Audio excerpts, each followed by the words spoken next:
Hello everyone, I'm Beastalia14 and today I want to give you a list of 10 underrated mods. Usually I separate the Forge and Fabric version, but since I wasn't able to find enough good mods from both Fabric and Forge, I just decided to put them both together into one video. I hope you guys won't mind. Just like the last video, I'll be announcing my favorite mod at the end of the video, so stay tuned. Alright, so here's the video.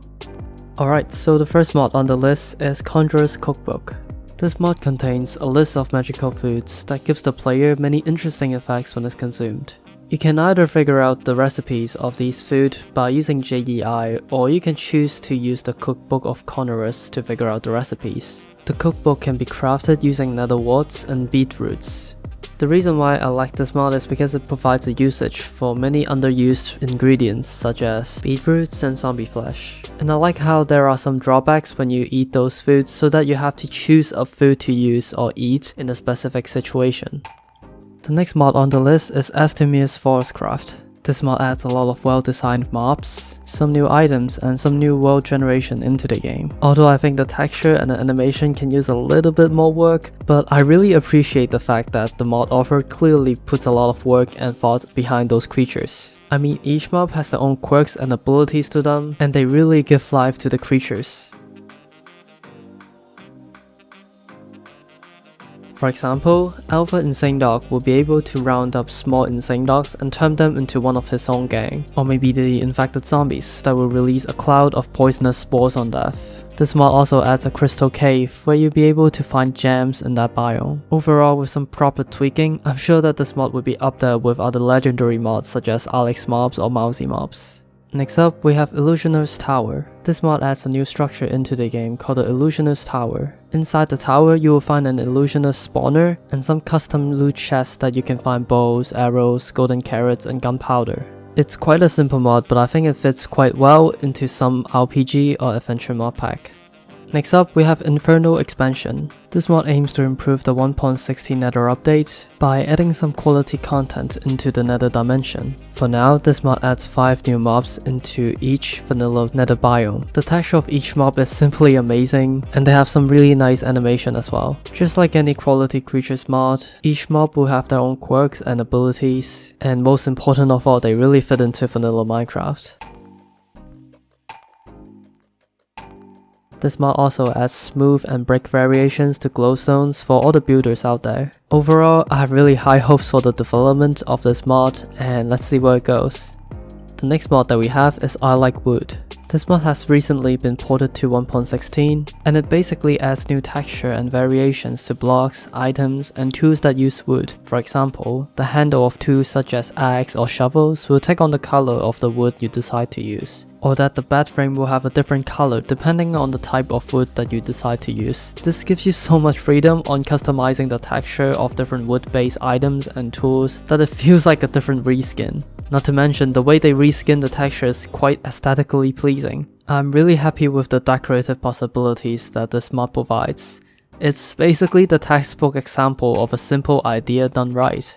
Next up, we have Spice of Life Potato Edition. This mod encourages you to include variety in your diet, not to be confused with their other project, Spice of Life Carrot Edition. The benefits that you gain from having variety in your diet is only temporary. That means you need to maintain the variety in your diet in order to enjoy the benefits continuously. The benefits can include max health increase, health regeneration, speed, strength, etc. Out of all the Spice of Life editions, I like the original one most, which lowers the nutritional value every time you consume the food, forcing you to maintain a few good food sources in order to survive. But I think the Potato Edition is actually a better option if you don't want to torture yourself. This mod pairs up fantastically with industrial mods such as Create, as it provides a purpose to build an automatic food factory to output a variety of food on demand. This mod is also highly configurable, which is always useful. Next up, we have Simply Sulfur. This mod adds a new ore that drops 1 to 3 sulfur when it's mined. The sulfur doesn't have any use on its own, but when combined with charcoal, you can make gunpowder with it. I think this is an extremely useful mod, as it's so hard to get gunpowder unless you're starting a mob farm to kill creepers. For someone like me who doesn't like to build mob farms and instead want to go exploring in caves, this is an excellent way to get views for my Elytra and TNT.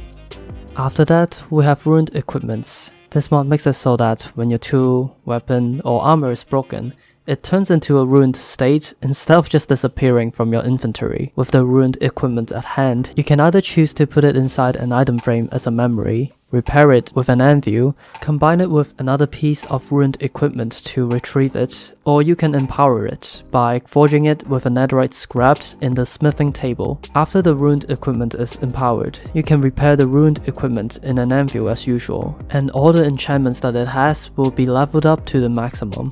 For example, if your pickaxe only have efficiency 1, after it's empowered and fixed, it will have efficiency 5. I think the mod idea is really creative and original, and is executed pretty well too, so be sure to check it out. Alright, so next up we have Not Enough Animations. This mod aims to provide a lot of the missing third-person animations from the first person, or modifies them to be a better representative to what they should look like. For example, there is now a new animation when you're eating, or drinking, using a map, using 2 maps, boat rolling, horse riding, or looking at a compass. This mod doesn't really do much if you're just playing alone in the first player view, but if you're using mods such as first person model, or if you're just playing with your friend, this mod is a really nice addition to have. Alright, so lastly we have Nourish. This mod keeps track of the carbohydrates, fruits, vegetables, proteins, fats, and even sweets that you intake. Every type of food has been categorized, and you can see the nutritions that a food provides by hovering your mouse over the food item. If you don't have enough nourishments, you will receive different debuffs according to what kind of nutritions that you are lacking. But make sure not to get too much sweets. If you do, you get an eternal hunger debuff, so don't do that. This mod is also highly configurable, so you can add or remove any kind of debuffs or buffs that you want to add when you have enough or not enough nutritions. It's a really great mod if you want to make a survival mod pack. Alright, so that was all the mods in this list, and let's see which one is the best in my book.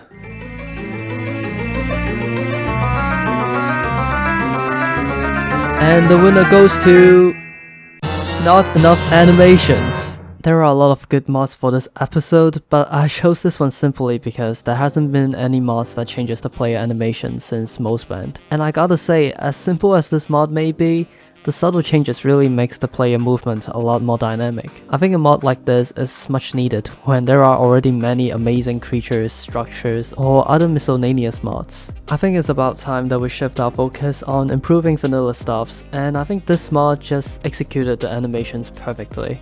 I don't know, what do you guys think? Which mod is the best in your opinion? Comment below and let me know if you have other suggestions too. Thanks for watching this video, like and subscribe if you enjoyed it. It means the world to me.